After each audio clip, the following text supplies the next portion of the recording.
Bir kişi Əmirül Müminin Əli ibn Əbi Talib ağanın yanına gəlir.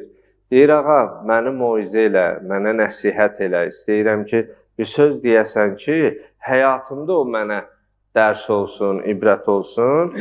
Qalə Əmirül Müminin aleyhisselam lirəculin səələhu ən ya'izəhu la təkun mimmən yərcül ahirətə bi qeyril əməl və yurcid tövbətə bitulil əməl.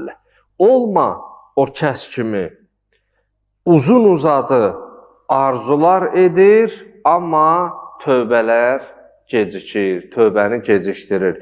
La təkun mimmən yərcül ahirətə bi qeyril əməl.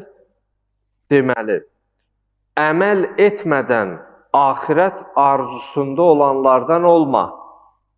Heç bir əməli yoxdur, amma axirət arzusundadır.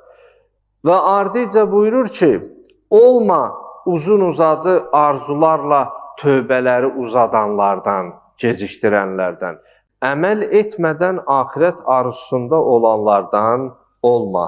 Uzun uzadı arzularla tövbəni gecikdirmə. Məsələn, görürsən, eləsi deyir ki, bu işim düzəlsin, başlayacam.